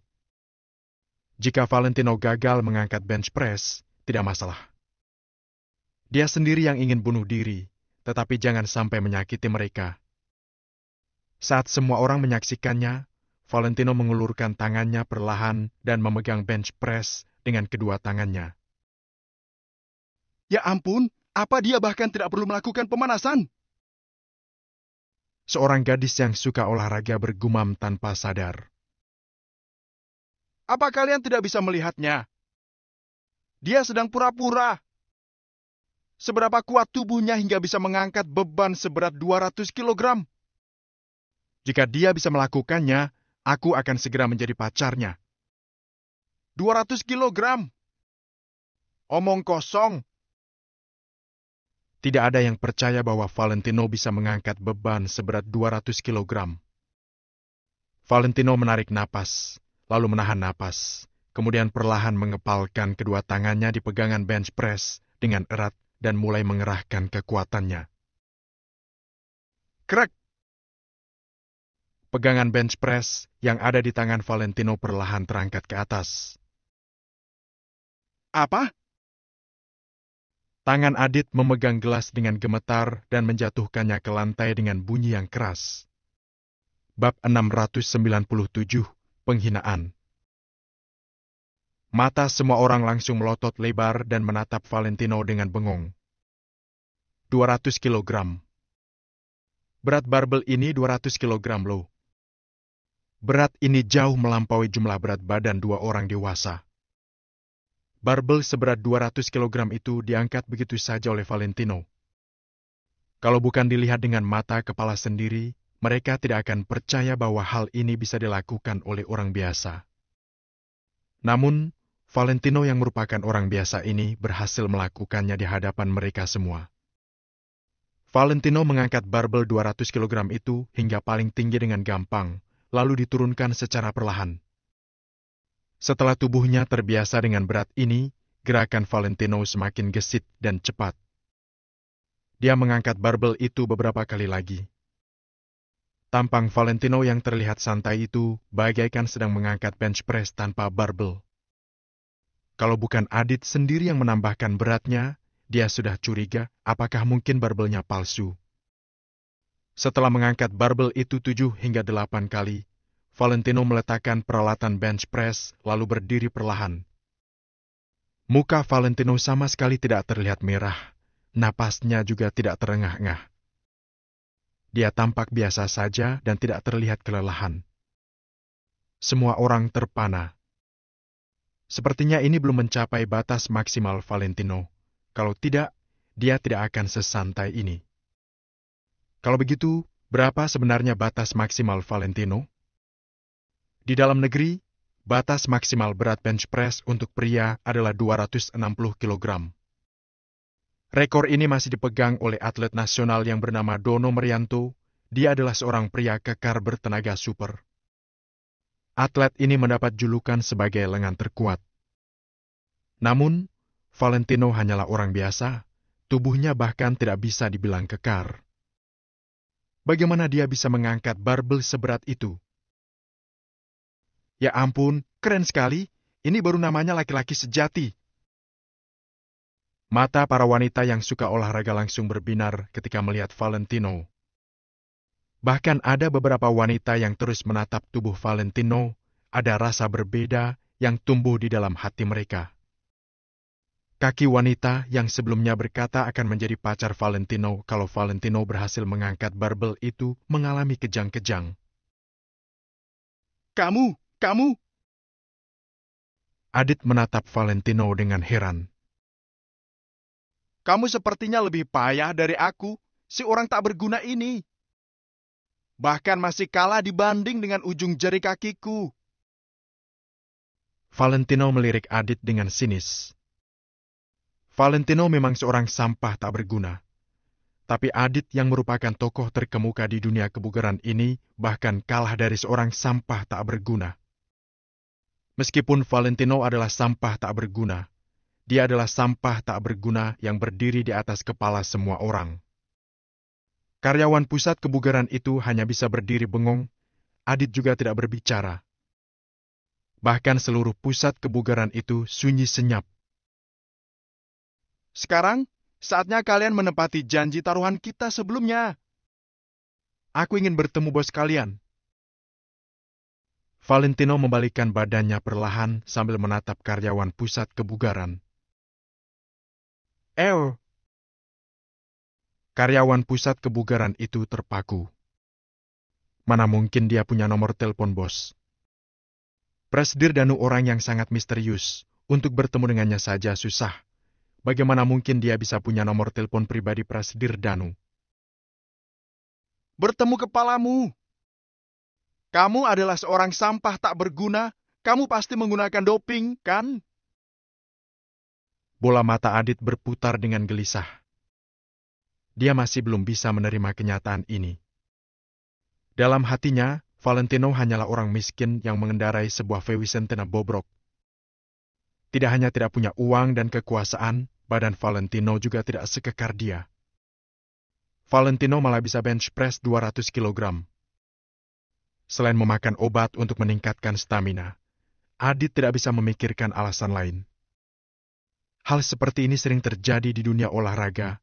Setiap tahun selalu ada olahragawan yang ketahuan menggunakan doping. Alis Valentino sedikit mengernyit ketika mendengar kata-kata Adit. Sorot matanya langsung menjadi dingin. Sedangkan para pelanggan pria dan wanita yang ada di sekitar, ada yang percaya, ada juga yang merasa Adit bermain curang. Kamu mau main curang, ya? Valentino memicingkan matanya. Memangnya kamu siapa? Untuk apa aku curang? Boim, tidak usah banyak bicara dengannya. Cepat usir sampah tak berguna ini.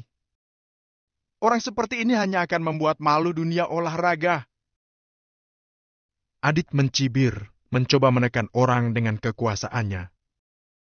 Mau bagaimana lagi, siapa suruh dia sangat akrab dengan orang-orang di pusat kebugaran ini. Meski Valentino memiliki tenaga sebesar itu, juga tidak berguna. Adit adalah pelanggan besar pusat kebugaran ini. Dia bisa saja membuat beberapa puluh kartu anggota untuk meningkatkan kesejahteraan karyawannya. Hal ini sudah bisa membuat pusat kebugaran ini untung besar. Karyawan pusat kebugaran itu ragu-ragu sejenak. Untuk kesejahteraan karyawan perusahaan kami musim ini, aku akan membuat 37 kartu anggota tahunan di tempat kebugaran ini. Bisik Adit di telinga karyawan pusat kebugaran. Mata karyawan pusat kebugaran itu langsung berbinar. 37 kartu anggota tahunan. Berapa banyak bonus yang akan dia dapatkan? Karyawan pusat kebugaran tidak lagi ragu-ragu. Dia langsung maju dan berkata pada Valentino. Tuan, silakan keluar. Mengapa aku harus keluar? Mata Valentino berubah dingin. Karena kamu miskin. Kamu tidak punya uang dan kekuasaan. Maka kamu juga tidak punya harga diri dan tidak punya kemampuan. Karena kamu tidak punya uang, istrimu harus bekerja di bawah perusahaanku. Kalau aku minta dia membersihkan toilet, dia harus membersihkan toilet. Kalau aku minta dia lembur untuk menemaniku, dia juga tidak bisa menolak. Hehehe. Muka Adit terlihat puas. Kata-kata yang diucapkannya sangat menghina. Coba katakan sekali lagi. Valentino menoleh perlahan. Dia menatap Adit tanpa ekspresi. Air mukanya sama sekali tidak terlihat marah. Sebenarnya, orang yang benar-benar mengenal Valentino akan tahu bahwa penampilan Valentino saat ini adalah saat dia benar-benar sudah terbakar amarah. Apa aku salah? Hari ini juga, aku akan suruh dia lembur untuk menemaniku. Biar ku beritahu, ya. Bu. Adit belum sempat menyelesaikan kata-katanya. Dalam sekejap mata, tubuh Valentino yang gesit bagaikan cita itu sudah maju. Valentino mengangkat kakinya dan langsung menendang dagu Adit dengan kencang. Krak! Tendangan tiba-tiba dan kencang ini membuat rahang Adit bergeser. Tubuhnya pun terhempas sejauh 3 hingga 4 meter. Ototnya yang terlihat sangat kencang itu tidak berguna di hadapan Valentino. Wow! Ini baru namanya tenaga. Jauh lebih kuat dari otot palsu ke Adit. Kalian pikir Leno ini hebat? Biar ku beritahu, ya. Aku akan langsung mati karena satu tendangan dari dia. Gila, ini benar-benar hebat. Satu tendangan saja bisa membuat orang terhempas 5 hingga 6 meter. Semua orang berseru kaget, bahkan karyawan pusat kebugaran itu juga tercengang. Sialan! Kamu sudah bosan hidup, ya? Mata Adit penuh amarah. Dia memegangi rahangnya sambil memaki Valentino. Boim, panggil orang untuk menghajar dia. Teriak Adit.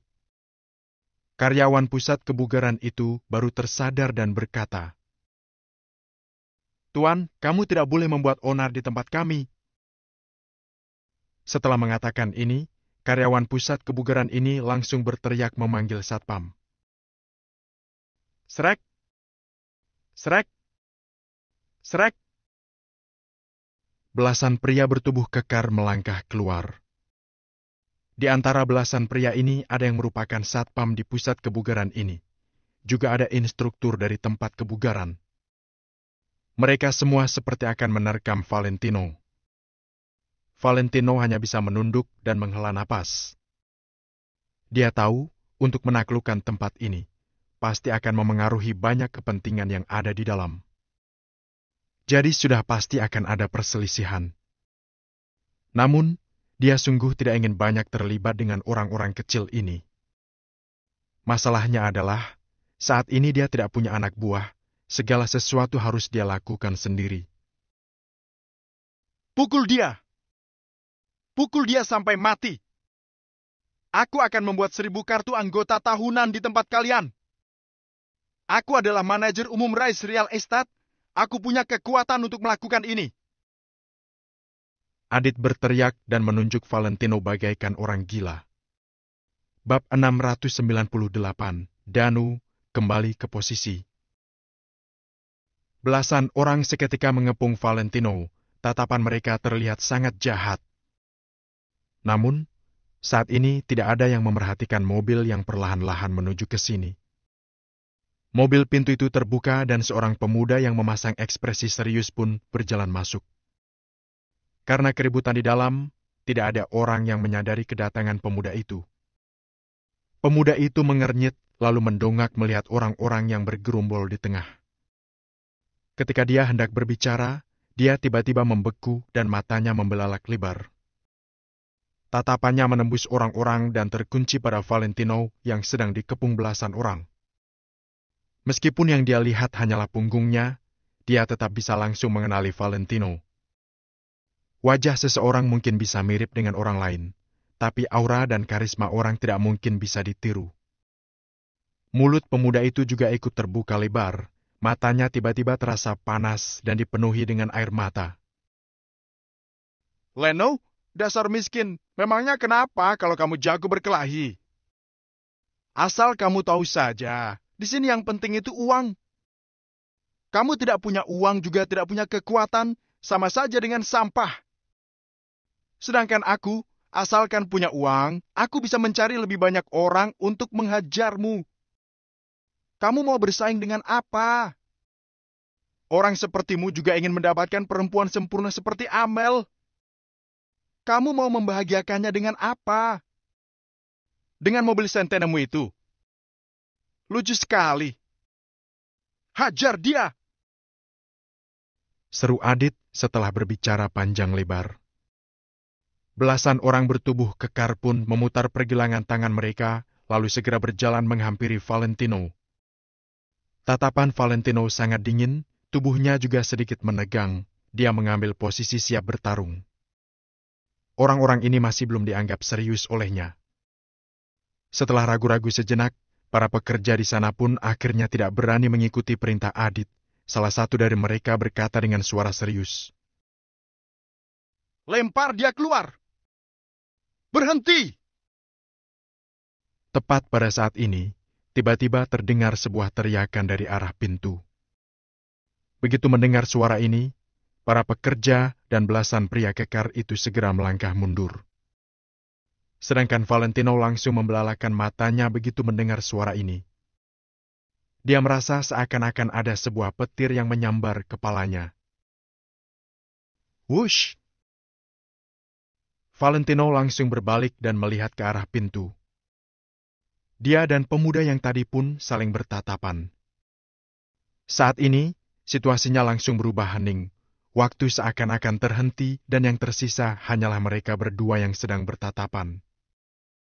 Valentino tiba-tiba merasa ingin tertawa terbahak-bahak sekeras mungkin. Dulu, dia sama sekali tidak percaya tahayul dan takdir. Namun sekarang, dia percaya. Semua ini sudah pasti ada takdirnya. Tuan Besar Wijaya, Tuan Besar Kusuma, dan juga para prajurit keluarga Wijaya yang mati demi dia pasti sedang melihatnya dan melindunginya dari atas sana. Hal inilah yang menjadi alasan Valentino tidak boleh mundur. Prasdir Danu, dengarkan penjelasan saya. Orang ini menyinggung salah seorang anggota penting kita, Pak Adit. Dia juga terus membuat keributan di pusat kebugaran kita. Ucapan pekerja ini pun langsung menarik Danu keluar dari lamunannya. Detik berikutnya, Danu langsung berjalan menghampiri Valentino. Prasdir Danu, bocah ini bahkan memukul anggota penting kita. Anda harus memberinya pelajaran. Pekerja tadi mengikuti Danu dari samping dan terus berbicara. Sedangkan Adit pun mencibir. Dia percaya bahwa pemilik pusat kebugaran ini pasti akan mengusir Valentino demi dirinya. Dia masih percaya dengan keyakinannya bahwa di dunia ini tidak akan ada orang bodoh yang tidak mau uang. Prasdir Danu, Pak Adit bahkan bilang asalkan kita membantunya menghajar orang ini, dia akan membayar iuran anggota selama 1000 tahun. Danu tetap melangkah maju, sedangkan pekerja tadi terus mengikutinya sambil mengadu kepada Danu dan melihat ke arah Valentino dengan tatapan arogan. Sedangkan Danu sama sekali tidak memberikan reaksi apapun, seakan-akan dia tidak mendengar apa-apa. Di matanya hanya ada Valentino, langkah kakinya sama sekali tidak berhenti. Benar, kalau kalian memberinya pelajaran, aku akan membayar iuran anggota 1000 tahun. Adit juga tertawa arogan. Namun, Danu masih tetap berjalan maju ke depan Valentino, lalu bertatapan dengannya dalam jarak dekat. Pada saat ini, pekerja yang tadi masih tetap berkicau. Prasdir Danu, Anda hanya perlu memberi satu perintah. Saya akan langsung memukulinya sampai cacat. Plak! Begitu pekerja itu selesai bicara, suara tamparan yang sangat nyaring langsung memenuhi seluruh ruangan pusat kebugaran. Hahaha. Adi tertawa terbahak-bahak, lalu melihat ke arah Valentino. Dia merasa Prasdir Danu ini pasti menampar Valentino demi iuran anggota 1000 tahun, kan? Namun, ketika dia melihat apa yang terjadi dengan jelas, dia langsung tercengang. Orang yang ditampar adalah pekerja yang terus bicara tadi. Prasdir Danu, Anda? Pekerja itu langsung membelalakan matanya dan melihat Danu dengan tatapan terkejut. Plak! Danu sama sekali tidak membalas ucapan pekerja itu. Dia malah menamparnya sekali lagi. Semua orang yang ada di sana pun tercengang. Apa yang terjadi? Namun, yang terjadi selanjutnya lebih mengejutkan lagi. Setelah menampar pekerja tadi 2 kali, Danu kembali berbalik dan bertatapan dengan Valentino.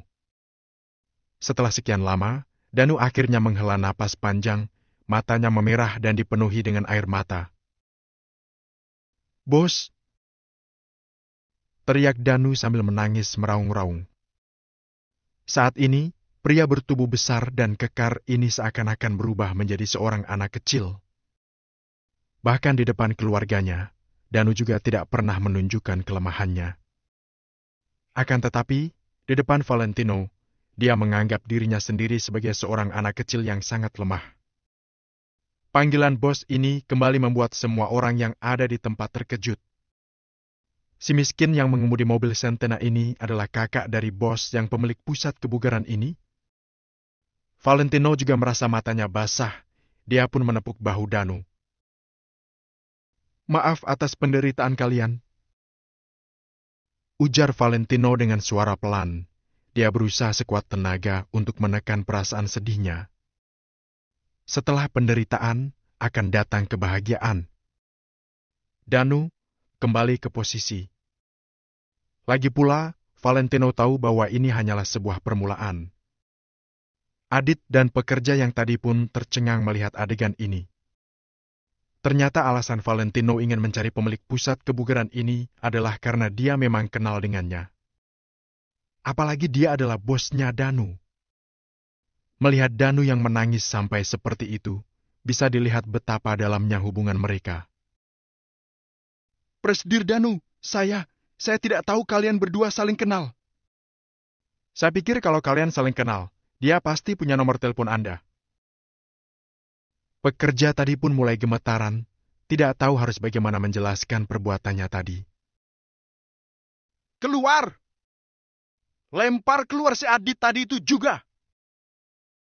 Danu mengibaskan tangannya, lalu langsung membawa Valentino ke arah kantor. Di sini bukanlah tempat yang tepat untuk berbicara. Kamu berani melemparku keluar? Kamu itu bodoh. Tidak mau uang.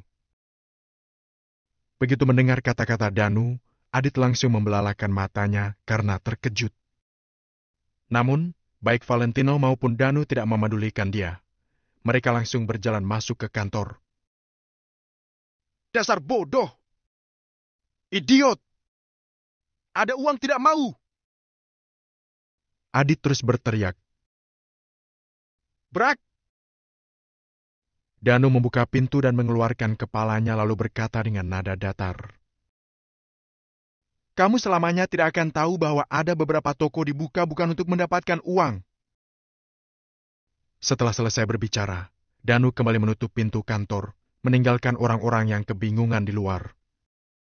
Untuk apa buka toko kalau bukan untuk mendapatkan uang? Mereka semua tidak mengerti. Seperti orang-orang biasa tidak mengerti dengan dunia para konglomerat, mereka juga tidak mengerti dunia Valentino. Akan tetapi, tidak akan ada orang yang menjelaskannya kepada mereka. Para pekerja pun membawa belasan pria ke Kartadi dan langsung mengusir Adit keluar. Mereka mana berani menentang perintah bos? Adit berteriak terus-menerus, tapi tidak ada gunanya. Dia diangkat oleh dua pria kekar dan langsung dilempar ke jalan raya. Orang-orang pun langsung mengelilingi dia dan bergosip sambil menunjuk ke arahnya. Adit merasa sangat malu, dia pun langsung naik ke mobilnya dan pergi. Di dalam hati, dendamnya terhadap Valentino pun sudah terbentuk sempurna. Bab 699, Valentino Empire ada di semua kota. Di dalam kantor. Kak Valentino. Danu mengunci pintu ruang kantor, kemudian dia berlutut dengan sepasang mata yang memerah. Di antara kita berdua, tidak perlu ramah tamah palsu seperti ini. Valentino maju dua langkah dan mengulurkan tangannya untuk menarik lengan Danu. Danu tertegun, tapi dia tidak bersikeras berlutut. Kemudian, dia duduk bersama Valentino di atas sofa. Valentino menatapi Danu. Dulu, pria ini terlihat sangat kuat dan bersemangat. Namun, saat ini dia terlihat rapuh sekali. Dirinya sudah jauh lebih kurus. Valentino tidak mengatakan apapun, juga tidak menanyakan apapun. Valentino memerhatikan semua ini dan mengingatnya dalam hati. Semua orang berjuang untuknya, jadi dia tidak akan membiarkan orang-orang itu berusaha tanpa mendapatkan balasan. Kak Valentino, kapan kakak sembuh? Kenapa kakak berani menampilkan diri di hadapan umum? Danu menghela napas panjang sesaat, kemudian dia menyalakan sebatang rokok untuk Valentino. Kedua sahabat ini akhirnya bertemu kembali, sungguh pertemuan yang melegakan. Mereka hanya membicarakan apa yang mereka alami selama 3 bulan ini secara singkat, lalu mulai membahas bisnis lagi. Kehidupan mereka sama-sama sulit, karena itu mereka tahu bahwa sekarang bukanlah saatnya mengeluh. Kak Valentino, sebelum aku pergi, aku mendapat informasi dari Pak Hendrik. Karena itu, aku bisa mengetahui jejak kakak dan kakak ipar. Jelas Danu. Valentino mengangguk perlahan. Sebelumnya Hendrik memberinya 2 lembar karcis bus.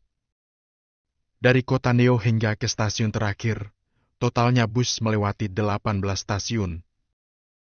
Jadi, mereka melewati 18 kota sepanjang perjalanan. Asalkan Danu mengetahui informasi ini, Jadi dia bisa langsung memperkecil lingkup untuk mencari Danu. Jadi, Danu memilih satu dari ke-18 kota ini untuk berdiam. Tidak disangka, dia malah bertemu dengan Valentino.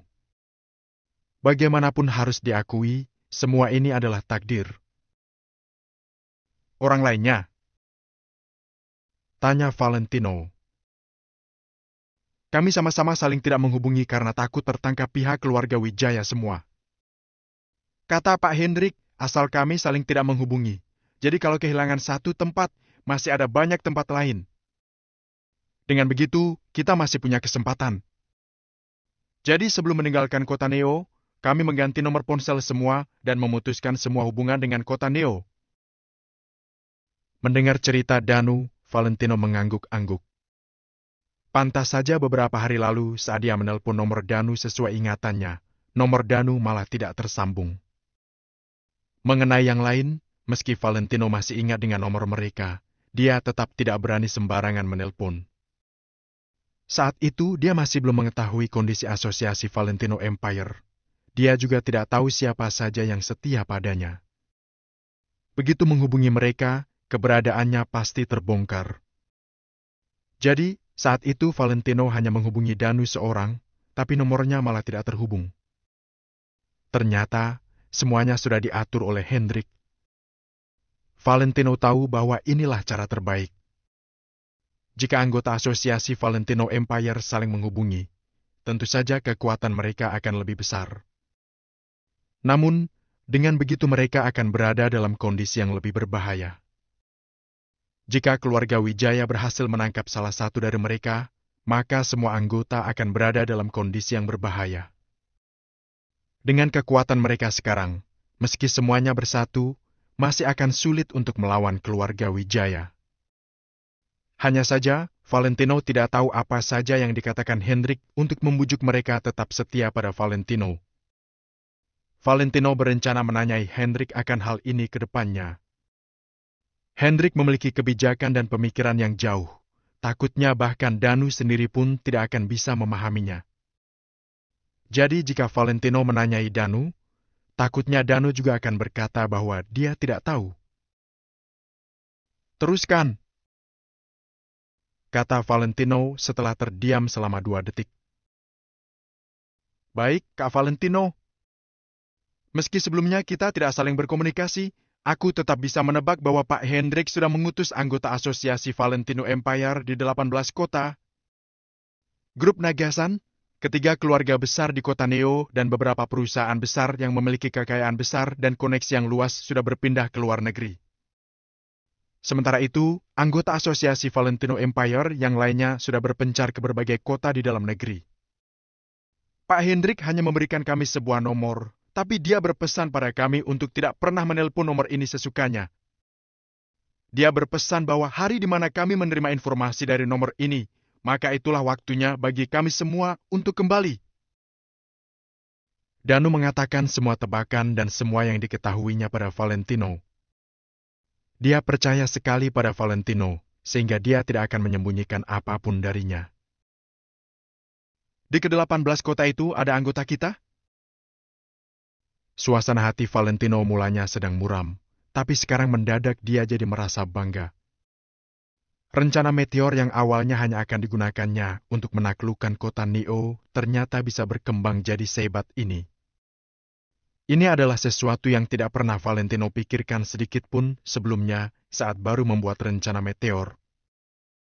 Sementara itu, Hendrik sangat berjasa dalam setiap hal ini. Benar. Meski aku hanya menebak-nebak, aku memiliki kepastian sebesar 80%. Pak Hendrik benar-benar berpikir jauh. Dia tidak akan membocorkan ke-18 kota yang memiliki jejak kakak. Nada suara Danu terdengar yakin sekali. Ini artinya, saat ini anggota asosiasi Valentino Empire ada di kota sekitar. Valentino berusaha menekan semangat yang membara-bara dalam hatinya. Benar. Dimulai dari kota Neo hingga ke 18 kota seterusnya, di setiap kotanya ada anggota setia Valentino Empire. Tatapan Danu seolah sedang memancarkan cahaya semangat. Ada anggota setia asosiasi Valentino Empire di setiap kota. Bukankah hal ini membanggakan sekali? Bagaimana perkembangan mereka sekarang? Tanya Valentino dengan penuh berharap. Kalau anggota asosiasi Valentino Empire yang tersebar di ke-18 kota tidak bisa menguasai kota Neo, maka sebaiknya mereka bubar saja. Untuk detailnya aku tidak tahu, tapi seharusnya kondisi mereka kurang baik. Karena kami semua pergi hanya dengan membawa sedikit uang, selain itu kami juga sudah berganti identitas lain. Ini sama saja artinya dengan memulai ulang semuanya. Sejujurnya, waktu 3 bulan ini terasa panjang sekali. Kalau ingin benar-benar berkembang, rasanya benar-benar sulit.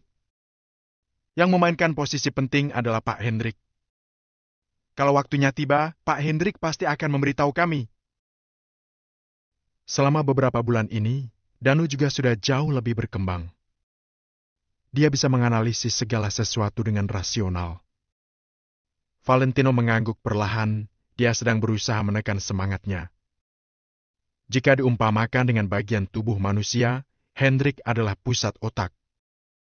Dia yang mengontrol seluruh asosiasi Valentino Empire. Dari pusat otak ini, terdapat benang yang jumlahnya tidak terhitung yang tersebar ke berbagai tempat. Asal pusat itu dinyalakan, maka semua benang itu akan ditarik kembali dan berkumpul bersama, lalu menghasilkan kekuatan yang sangat besar. Sementara itu, orang yang bisa mengaktifkan tombol ini hanya Valentino seorang. Namun, sekarang bukanlah saat yang tepat. Entah hasil seperti apa yang baru bisa sepadan dengan penderitaan yang telah kalian alami. Setelah terdiam selama beberapa detik, mendadak Valentino menghela napas panjang. Kak Valentino, aku yakin hasilnya pasti akan membuat kita semua puas. Kekuatan iman benar-benar sangat hebat. Tatapan Danu terlihat yakin sekali. Kita berharap sajalah. Apa kamu mengetahui kondisi kota Vero? Tanya Valentino. Danu tertawa. Dia tahu Valentino tidak akan rela kesepian seorang diri. Karena memang ada orang-orang tertentu yang memang terlahir sebagai pemenang. Mereka memang terlahir untuk berdiri di puncak orang lainnya. Kota Vero akan berada dalam genggaman Valentino dan menjadi batu pijakannya. Jadi, sejak awal dia sudah melakukan persiapan yang matang untuk hal-hal ini. Segalanya hanya dipersiapkan untuk saat-saat seperti ini. Bab 700, khawatir rencana besar gagal. Kak Valentino, sekarang aku tidak tahu apakah aku sedang diawasi orang atau tidak, jadi kita tidak boleh berhubungan terlalu lama. Mengenai kondisi kota Vero, aku akan mempersiapkan sebuah dokumen dan akan kukirim ke ponsel kakak. Kata Danu dengan suara yang dikecilkan. Valentino mengangguk perlahan. Inilah yang terbaik. Selain itu, kedepannya kalau ada yang ingin Kak Valentino ketahui, kakak bisa katakan padaku kapanpun juga. Aku sudah mengembangkan sebuah jaringan intelijen di kota Vero, hanya kugunakan untuk mengumpulkan informasi, tidak kugunakan untuk hal-hal lain. Untuk masalah keamanan, kakak tenang saja. Bahkan, orang-orang yang bertugas mengumpulkan semua informasi itu juga tidak mengetahui alasan mengapa mereka harus melakukan hal tersebut. Lagi-lagi Danu membawakan kejutan untuk Valentino, tak disangka ternyata dia memiliki jaringan intelijen. Asalkan mengetahui kondisi musuh dan kondisi pihak sendiri sedalam-dalamnya, maka mereka tidak akan kalah dalam pertempuran ini. Jadi, sudah pasti bahwa informasi adalah hal yang sangat penting. Baik. Valentino mengangguk-angguk. Selain itu, Kak Valentino, apa perlu kita memanggil Kasman dan yang lain untuk kembali ke posisi? Tanya Danu dengan pelan setelah sempat tertegun sejenak. Valentino agak kaget, kemudian dia segera bertanya. Kamu bisa menghubungi Kasman dan yang lain? Kak Kasman yang berusaha menghubungiku, seharusnya Pak Hendrik yang memberi informasi padanya. Mereka juga sedang mencari kakak. Jelas Danu. Valentino terdiam selama 2 detik, tapi kemudian dia menepuk tangannya. Gawat! Seharusnya kita tidak boleh berhubungan dengan mereka. Kenapa? Danu tertegun. Ada sebuah chip elektronik yang ditanam dalam tubuh setiap prajurit keluarga Wijaya. Tidak hanya berisi semua informasi, tapi chip itu juga memiliki fitur untuk melacak lokasi mereka. Mereka sudah berpisah dengan keluarga Wijaya, jadi mereka pasti akan diawasi dengan pelacak. Kalau menghubungi mereka, kita pasti akan diawasi pihak keluarga Wijaya. Valentino jadi khawatir. Namun, Danu malah menggelengkan kepalanya perlahan. Kak Valentino, tenang saja. Semua chip elektronik yang ditanam dalam tubuh Kak Kasman dan yang lain sudah dikeluarkan. Kata Danu dengan suara yang dikecilkan. Saat mengatakan ini, tatapan Danu penuh dengan rasa hormat yang mendalam. Mendengarnya, semangat Valentino jadi semakin meninggi. Suaranya jadi agak bergetar saat bertanya. Bagaimana cara mereka mengeluarkannya? Mereka mengeluarkan chip elektronik itu secara langsung dengan pisau yang sudah disinfektan tanpa dukungan medis apapun di alam liar. Jelas Danu serinci mungkin. Mata Valentino terbelalak besar selama 1 menit lamanya. Kemudian barulah dia mengangguk perlahan. Kesetiaan mereka benar-benar luar biasa.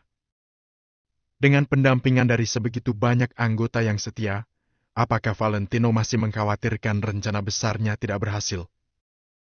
Seperti yang dikatakan Valentino sebelumnya, entah hasil apa yang baru akan setara dengan kesetiaan mereka. Namun, Valentino tahu dirinya tidak boleh mengecewakan mereka. Kalau mereka bisa datang diam-diam, maka panggil mereka kemari. Aku juga ingin bertemu dengan mereka, kata Valentino setelah terdiam lama sekali. Baik. Kak Valentino, biar aku yang mengurus masalah ini. Danu langsung menyetujuinya. Selain itu, Kak Valentino, di kartu ini ada uang sebesar 20 miliar. Akun ini dibuka dengan data milik orang lain. Aku tahu kakak punya rencana untuk langkah selanjutnya. Kita tidak bisa tidak punya kartu bank. Jadi, dipakai saja dengan tenang. Danu mengeluarkan sebuah kartu bank lagi. Kenapa kamu bisa punya uang sebanyak ini? Valentino jadi agak kaget. Meski saat itu Danu adalah bos pusat kebugaran Mapledon, hanya namanya yang tertulis di atas kertas. Sebenarnya, dia tidak pernah menyentuh masalah keuangan. Semua masalah keuangan diurus Departemen Keuangan yang diatur sendiri oleh Hendrik. Jadi, meski Danu termasuk orang yang cukup berada, dia tidak akan sekaya ini. Seharusnya, menguasai pusat kebugaran Staple Lawn adalah batas maksimum Danu sendiri. Isi di dalam kartu ban ini adalah gajiku yang sebelumnya kakak bayarkan padaku terlebih dahulu. Jadi, hitungannya sekarang aku masih bekerja untuk Kak Valentino. Hei, kata Danu sambil tertawa. Valentino tertegun. Kemudian dia mengingat kembali hal yang dikatakan Danu. Saat itu, ibu dan adik perempuannya Danu datang ke kota Neo. Valentino memberikan villa pinggiran miliknya yang ada di perumahan Dijing Oriental pada Danu, juga memberinya gaji yang dibayar di muka sebesar beberapa miliar. Bagaimanapun juga jumlahnya tidak seharusnya sebanyak ini, tanya Valentino. Selain itu, Pak Hendrik juga memberiku modal awal untuk memulai rencana kita. Selain itu, sebelum aku pergi, aku sudah menjual villaku di perumahan Dijing Oriental. Nada suara Danu jadi agak muram. Bagaimanapun juga, dia benar-benar tidak rela menjual benda-benda yang diberikan Valentino. Padahal villa itu adalah hadiah pernikahanku padamu. Valentino jadi merasa tidak berdaya. Kak Valentino sudah tidak di sini lagi, jadi aku mana bisa memikirkan pernikahan lagi. Setelah terdiam sejenak, barulah Danu menengadahkan kepalanya perlahan. Valentino menatapi Danu lekat-lekat selama beberapa detik, lalu berkata, "Setelah kita kembali nantinya, silakan pilih sebuah rumah di kota Neo. Mau villa Pusa di perumahan di Jing Oriental atau di Villa Cloud, silakan pilih sesukanya." "Hehe, baik." Danu menyetujuinya tanpa ragu. Keduanya berbincang sekali lagi. Kemudian, Valentino menyerahkan semua rencana yang dibuatnya pada Danu untuk dikerjakan. Tentu saja Danu menerimanya tanpa ragu, sesulit apapun tugas itu. Kemudian, mereka berdua segera berpisah agar tidak diperhatikan orang lain. Saat ini, Valentino mengemudikan mobilnya dengan suasana hati yang sangat baik. Pertemuannya kembali dengan Danu sudah mengembalikan keberaniannya. Rhys bukanlah orang yang bisa dipercayai Valentino sepenuhnya. Jadi, Valentino sangat berhati-hati dalam melakukan berbagai hal. Sedangkan kalau dengan Danu, Valentino sama sekali tidak perlu mengkhawatirkan hal ini, karena Danu dan yang lainnya adalah kekuatan utama Valentino. Setelah melalui cobaan selama beberapa bulan ini, bisa terbukti bahwa kesetiaan mereka itu sangat luar biasa. Setelahnya, Kasman dan yang lain juga akan datang dan berkumpul di kota Vero. Kedepannya, Valentino akan menjungkir balikan kota Vero. Sekarang, dia hanya perlu menunggu sinyal dari Pak Hendrik. Begitu anggota asosiasi Valentino Empire mengembangkan kekuatan mereka hingga cukup untuk melawan keluarga Wijaya, maka itulah saatnya mereka berkumpul. Tidak lama lagi, mereka akan kembali ke kota Neo. Setelah Valentino berpikir sejenak, dia langsung memutar arah mobilnya untuk melesat ke arah kantor Rhys. Ada hal tertentu yang harus dibicarakannya secara langsung. Di gedung pusat Rice Real Estate, Rhys duduk berhadapan dengan Valentino. Di depan mereka ada peralatan minum teh dan asap mengepul dari dalamnya. Ting! Terdengar suara dentingan cangkir teh yang saling disentuhkan. Kemudian Rhys menengadah dan melirik sekilas pada Valentino. Hari ini, Valentino terkesan. Rhys tidak bisa mendeskripsikannya, hanya saja Valentino terkesan sudah berubah jauh. Kalau harus diungkapkan dengan sebuah kata, maka kata itu adalah percaya diri. Benar, saat ini Valentino terkesan sangat percaya diri. Sepertinya, dia juga jadi memiliki keberanian di dalam hatinya itu.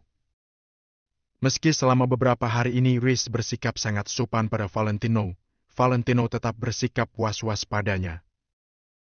Bagaimanapun juga, sebelumnya saat masih berada di kota Neo mereka berdua tidak terlalu sering berhubungan.